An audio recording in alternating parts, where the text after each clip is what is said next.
Week 4, just like France, is done and dusted. Let's take a look at what happened.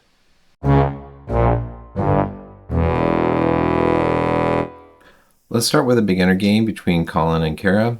I won't go into too much detail about various moves and things like that. I think for beginners, the main thing is just play games and have fun. So we'll just take a look at what kind of happened here. So we have the d-pawn playing forward. We have this pawn thrust on the side. This is a beginner kind of approach to the game, is to push pawns. Pawns are easy pieces to move around.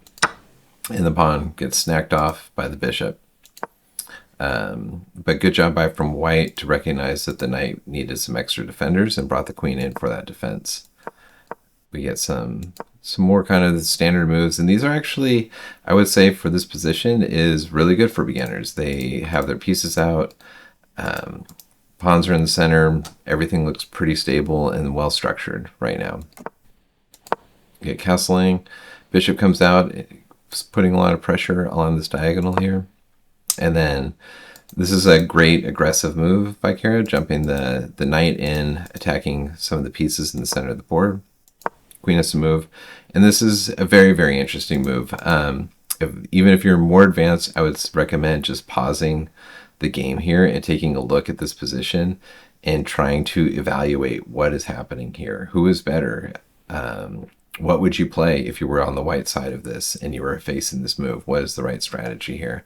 And this will be the one chance I will take a look at some of the moves and options that are inside here, because I think this is an interesting kind of situation and it's really good for calculation practice. So the first thing you would look at here is what would happen if you take the pawn. You would probably get hit back with this knight, which is now counterattacking your queen. And if you traded everything off, you would run into this pin here. So that can't be right.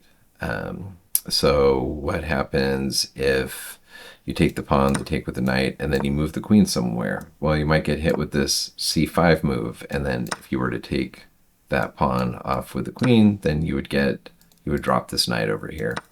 So that can't be the right option available. You could insert trading these bishops. I don't think it changes the nature of the position, but you do remove a piece that is undefended over here, so that might simplify the position down. So I might do that if I was playing this position from the white side. But eventually I would land on this move of taking the pawn with the knight because of this sequence here where you would end up under a lot of pressure, but you wouldn't be down material and try to defend from this position. So I would say that black is quite likely better in most circumstances here, but white can survive a little bit longer in this position. Anyway, let's look at what happened in the game. So we had the pawn got taken, the queen got attacked, the queen took the pawn because now it no longer has to defend this knight because this knight moved out of the way. So that knight moves back and attacks the queen, which now trapped the bishop. So the bishop gets eaten, gets snacked off. Good job by Collin recognizing that the fork is available, and the queen moves out of the way, eats the knight. So white is now up a significant amount of material. Gets some pieces out, brings the knight into the center. This bishop over here is now hanging, so that is a thing that is going on. But it's just been hanging out here, so everything's fine. Don't worry about it. And then comes forward, attacking or trying to offer a queen trade. And now black comes forward and takes the knight. And then the queen drops down into an aggressive position in the middle of black's camp here. But unfortunately, that square was covered by the bishop. And we see a few pieces drop off. And then black does a good job of converting this endgame here where they bring their pieces. They've gotten all their pieces down onto this second rank here. And when the bishop comes back to attack, just keeps on piling on more pieces into the position. A good little sequence here, instead of just capturing the rook, takes the other rook with check so that they can take the other rook as well. Comes in with a check onto the king. There's nothing you can really do here, but just to call out this is not a pinned pawn, so that knight could be taken. But then forces a good sequence here. White resigns at this point. probably reasonable at this point. You could try to make sure your opponent could actually checkmate you from this position and not stalemate you. But it was a really good game. I think this is a really solid game from two beginners in our club.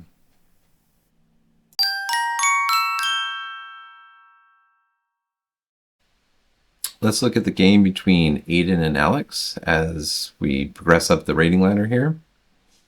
Both players are rated around 500. Get e3, e6, f4, f5, a curious little symmetrical pawn structure where both players are mirroring each other. And then we break that symmetry with the pawn push d5, which is a good pawn push, putting control over the center here. And so everybody's been playing pawn moves to start off this game. Four pawn moves by both players. And now we get some knights coming out. And then pawn thrust in the middle. And the thing I would say, this is a lot of pawn moves, but at least these pawn moves are somewhat staying connected to each other, and the pawns are influencing the center and trying to control space. We get some more development, and we get castling. So both players have now castled their king. So we've castled before move 10. We're looking pretty good here. And the knight jumps in to b5, attacking the bishop. And black does a good job of bringing this bishop back. This bishop is really important in a position like this where you have these pawns on these white squares here. And white does a good job of recognizing that because this bishop moved back is now leaving the square open. Again, exchange. And here black jumps forward. I'd be curious if the retreat works where you can try to win this pawn. I assume white would need to push in the center and lots of things would start breaking and blowing up. But that would be something I'd be thinking about here. Jumping forward allows white to pick up the pawn on the side, and then also this pawn is now feeling very weak because of these pawn pushes that have happened. So you can exchange the rook, and we get a check. Probably I'd be looking at maybe just developing the bishop either to here. You might consider also does not like this. Oh, because there's the queen's guarding from this side. Or maybe kicking the knight back now, and then when the knight retreats, now you can actually push into the center here. Computer might not like it, but this, I think, gives some good options for, oh, it's because of this. Knight ending up in this good square. But that might be an alternative other than just running and giving the check here. The other thing is if you could get the pieces out of the way, let's just make some moves, then you can get this cleared up. So then the rook comes over to this file, it gives a check, and that would be a lot more punishing. That is not where the game ended. But instead, we get the queen check. King moves over, and the problem with this for the black side is now that this square has been vacated by the queen, the king guards it, and once a rook lands here, it will be pressuring this queen. We get a knight or a pawn push to a6, attacking the knight retreats. The rook slides over. I was looking at this line to see what to do. Could you trap the knight in here? And you have this knight capture here. It looks like this does not work, at least according to the evaluation, though. Oh, because of the pawn capture here. So you can't do that. And apparently the move is to push the pawn here, and this is too complicated for me, but that would be the solution in this particular position. You're basically putting white into a hard to relieve pin is the idea by all this. But instead the rook comes over, and now a smart move, moving this out of the way so that you can get the bishop into the game, and black or white immediately does that, and now you have a lot of pressure on the square, and the bishop you're running into a situation where it's hard for this bishop to help defend the pawn because of this pawn here controlling so much space. And now the rook has now landed on f1, attacking the queen, and the queen cannot move because you have to defend this checkmate. So black does a good job of trying to find whatever way they can to move forward. And so now we have a rook versus queen, or yeah, rook versus queen position, where white is up a lot of material. Black does a good job though of just sticking with it, holding on, trying to keep things as complicated as possible. We get some pawns traded off. You know, attack the bishop, make it move somewhere. It attacks the rook. Rook has to move. We get a check on the back rank. King moves up, attack the rook. And then as the rook moves forward, black's like, well, I might as well snake pawns. There's nothing else I can do. And white has a discover check here, setting up a lot of tricky stuff on the square, and then comes in for the queen check. The queen checkmate, it looks pretty solid, except for there's only one move for black here, and it is to capture the queen. And now we see the pieces come off, and black does a good job of converting the endgame at this point. And that would be like one other thing I would say at this level is that players, once they get up a rook, are usually pretty confident to convert the position pretty smoothly. Only thing I would suggest is from this position is seeing the mate 3. It's just good little practice to just find those efficient lines when you need it in blitz games where you might be low on time and this is the only way that you can get out of it. But, you know, at this point, there's no hope for white. They're just hoping for a stalemate. But unfortunately, black is efficient with their ladder mate technique.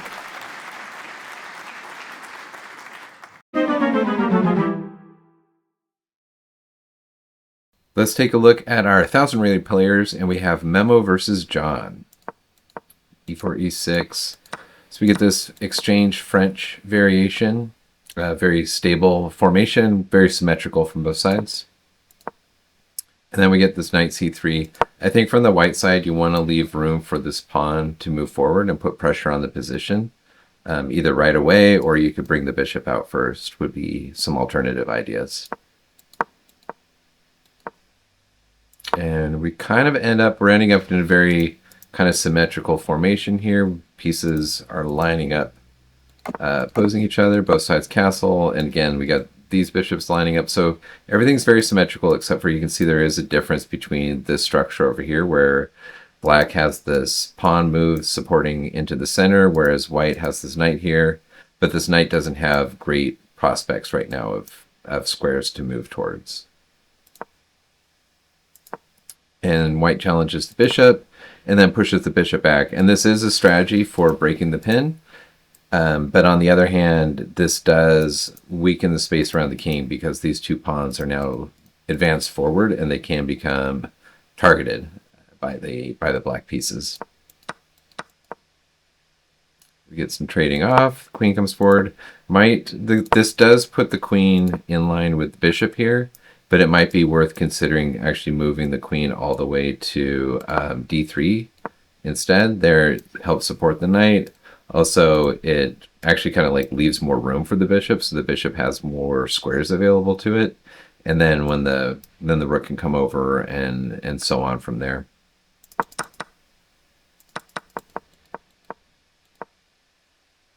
And the rook slides over. This does leave open a tactic, which black immediately capitalizes on. So this knight in this formation was undefended. You do have the option as well of maybe bringing the king up, which maybe would hold on to the structure a little bit more. You are under a lot of pressure, I think, from the white side here.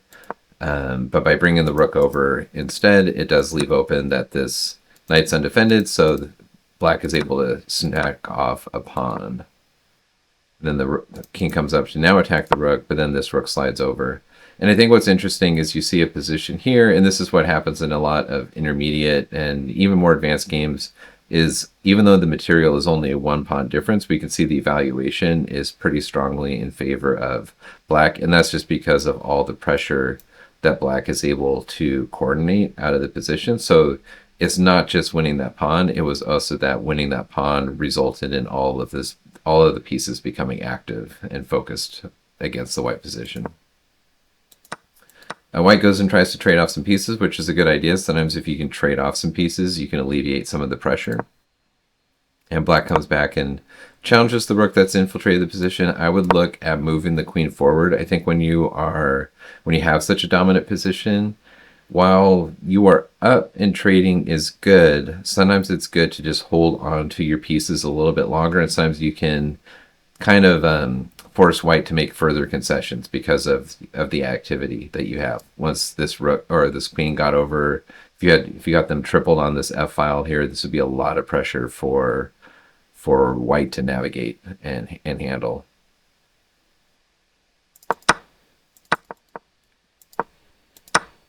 But instead we get the rooks traded off, which is totally fine.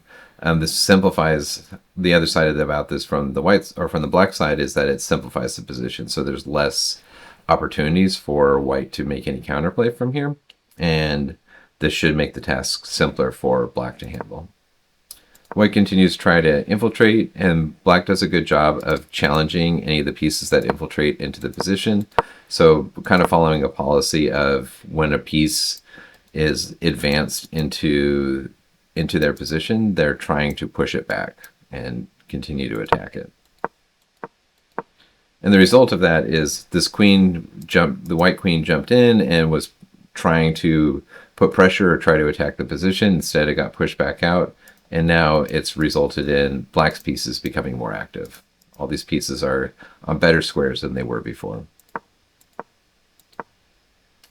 And here you kind of had to just hold on to the position. It's really hard from the white side to do this. Maybe you just move the knight out of the way and just put a random move on the board and then bring the rook up, and you just try to hold the position, hold the line, and do the best you can. You've got this pawn pretty well defended. You're stopping any infiltrations along here. Maybe you can hold that together and keep that position stable. Probably you'll get hit with some pawns and you'll have to deal with that, but sometimes the only thing you can do is just make it as tight as possible and force black to make some pushes against you in order to try to push the position back. Moving the pawn forward, though, gives this great square for the knight. So now that this knight is anchored in the position, it's really difficult for white to continue to defend. And we can now see like the black queen has snaked their way into the position, and this knight is now pinned, putting a lot of pressure. Rook comes over to try to help defend the knight, but now that gets hit with the pawn, so now this pinned knight will be lost.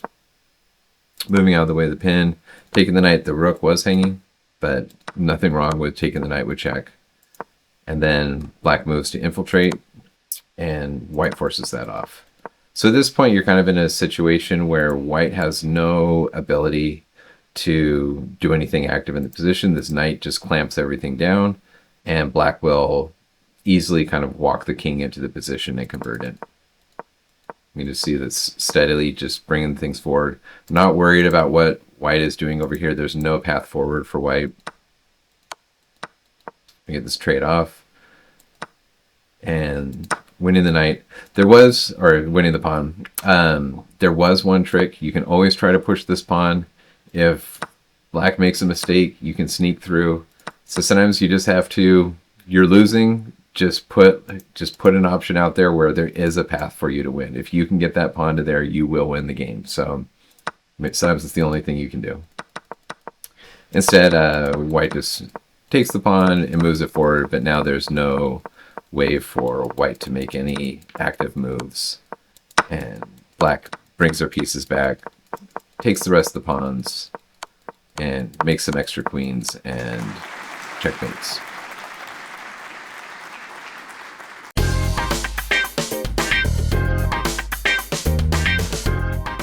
All right, let's take a look at some of our advanced players of Funk versus Leif. Both these players are quite strong. I've played them several times. And they had a really good series. Both of them won a game in their series against each other. It was really hard to pick which game to show show here. I ultimately went with this one because the game review rated both the players playing above a 2000 level, so quite strong play. And well, let's get into it, and we can take a look at like how they approach the phases of the game.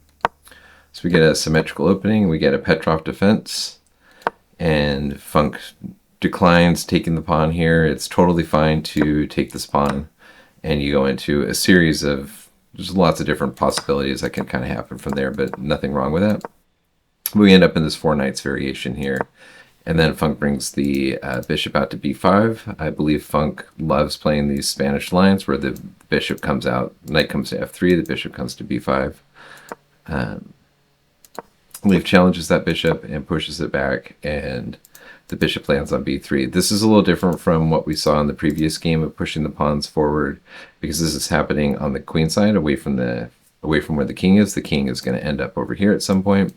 And so these pawns are no weakness. Instead, what really has kind of happened is black has expanded some space. Conversely, white has achieved this nice diagonal for the bishop here. So both players have gotten something out of the opening so far. And we get a couple more moves. They both have castles, so they're both following very principled development so far. And then we get this move d4.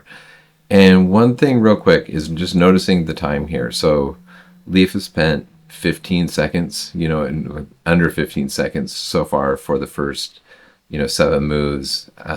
Funk's spent 20 seconds. So both these players are playing very quickly. They are feeling confident. They understand the opening.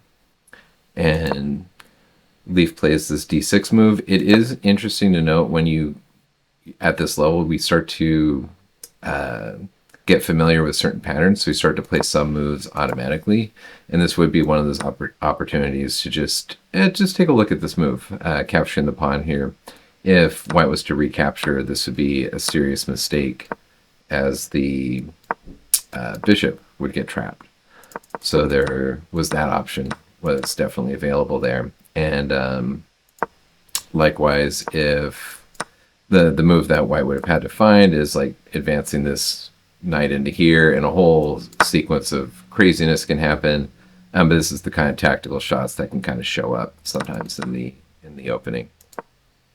But instead, we just get a very solid positional play, and you can see from the computer, like either option really doesn't change the evaluation much as far as the computer's played. So neither player is making a mistake here. It's just that was a more tactical try. We get the queens traded off early, so we are ending up in a queenless middle game. So we still have lots of pieces on the board, but the queens have been traded off. And then we get this push here, attacking the knight and forcing it forward. So I believe the idea here is to try to remove the defender of the pawn. So if the knight moves somewhere, could you potentially take it? It doesn't work in this particular variation, and we'll go into more details about that. But that's the general idea, I think, is to try to remove the defender of this pawn. The knight jumps in, and then Leif recognizes that he can't capture the pawn directly because of the hanging bishop on e7. So he goes ahead and captures the knight, and we get another capture here. This knight capture is an interesting one to know about in that it defends the bishop while it moves out of the way. So these two pieces are seeing each other. It's a good little tactic to know. But when Funk captures back, now we have this pressure along this diagonal here. You have this knight, or this bishop here, that is under attack. And this forces Leif to make a concession and give up the exchange. And Funk captures back with pawn. And so I think this also shows at this level, players are able to see like, oh, I made a mistake. What is my best option for getting out of that? And this is the best option for black, is to try to sacrifice the exchange here. And then likewise, you have to exchange those pieces off because you had two pieces under attack, so you have to attack. And then jumps forward, at least trying to put some pressure onto this pawn here. And then we get the attack of the knight. And this is one of those tricky situations where you have this pawn undefended, and the natural moves to defend the pawn would lead to a fork. So this is what black is hoping for, is to try to get that fork. And if you defend with either rook, the fork is still there, so there's no way to directly defend this pawn. And so that is why Funk goes for advancing the pawn forward to attack the knight. But then this leads to a forks sequence where black is able to pick up a pawn. So there's always these kind of give and take that's happening at this level. So attacking the pawn in the center, bringing the rook in, and we get an exchange of the pawns in the middle. And kind of black's strategy now is, because they are on the defensive, the goal is to try to find some way to simplify the position down so that the extra material doesn't matter. So if you could trade off all the pawns and it's just a rook versus a bishop, then it's likely going to end up into a drawn position. So black is trying to play for a draw at this point, and not necessarily a win. So this is to retreat to guard the checkmate square. And white moves forward to put more pressure on the center here, on the position. And there's nothing really else there's no way to defend all the material that's here, and you don't really want to, say, bring the bishop out. You'd end up in a horrible situation like this. This would not be fun to defend. So you're struggling to find ways to get your pieces into the game here. So moves through the open file to at least try to find some potential. Maybe this rook will vanish from the back rank and you'll get a back rank checkmate or something like that.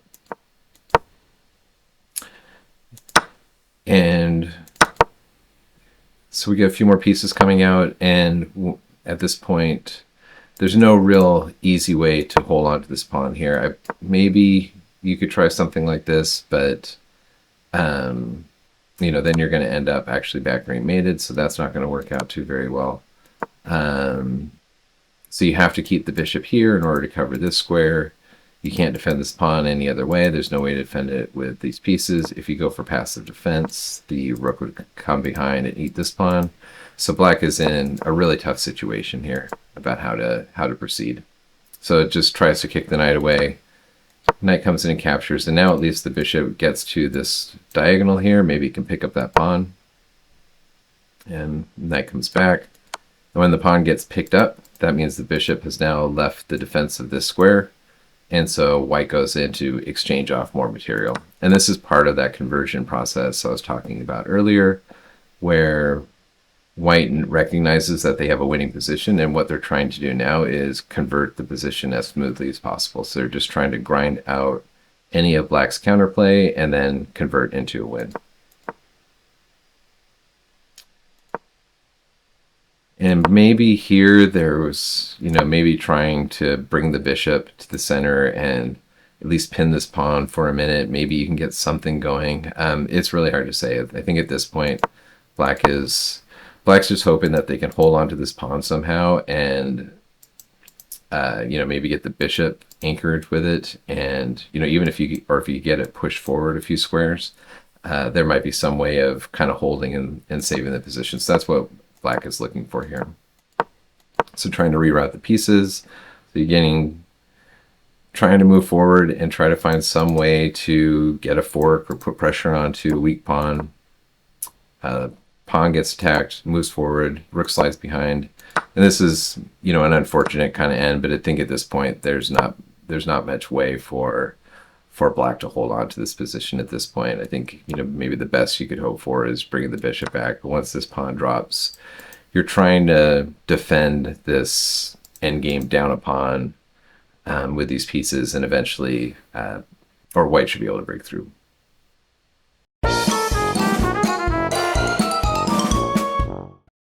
I've got a super fast bonus game for you. Tyler versus Jacob. This was sent in to me from Tyler. So thank you, Tyler, for sharing this. We got d4, d5. Bishop comes out. Both players are playing pretty standard, safe, controlled opening. Black is trying to expand on the queen side there. And then the bishop comes over trying to exchange off this strong bishop. that's on the d3 square. So Tyler avoids that by pushing the pawn, and then reinforces the bishop. Knight comes forward, attacking the bishop again, and the bishop drops back. You do have like an interesting kind of tension between these pieces, but you also have tension going this way. So it's interesting to see like how all of these tactics are kind of lining up against each other. Knight gets kicked back, and then pawn advances forward. And then we have a deadly pawn fork here between the pieces. Picks up the knight. Now the bishop comes back, reinforcing the pawn and also blockading the advance of this pawn here. Get some trades. Knight comes in, attacks the queen. Queen steps forward, but that puts it in the path of this bishop here. Has to step out of the way and continues harassing the queen. Gives a check to the king. King drops back and then attacks the queen. And then at this point, the queen has nowhere to go. The only safe square that doesn't lose immediately is right here, but you would you have the option of taking this way. This would be check. So the king would have to do something about it. You could take like this, and then you could take the queen with the bishop. You can get another piece, but at that point you would have a pretty exposed king as well as beat down the queen. So instead, black just gives up the queen directly, comes forward, threatening checkmate, and the knight. So a nice little tactical find, picks up another piece, and this is one of the situations it might have been better to leave the rook here as bait, but we'll see why in a minute. The rook drives the queen out, and then the bishop comes and is now focused down this diagonal here. Pawn moves forward. This I'd consider keeping the pawn on the square. The knight's defending it. It's hard to kick this knight out of the square without giving something up for it. So I think just keeping it in that position might have been a little bit more stable. And black continues to come forward, is putting as much, maximizing the pressure that they can on the position. This leads to a counter pawn fork for the pieces. And now with the queen moving out of the way, it left the defense of this pawn. And so the rook is able to crash through and try to challenge the rook. Queen gets a kickback, and then there's a deadly checkmate on the back rank.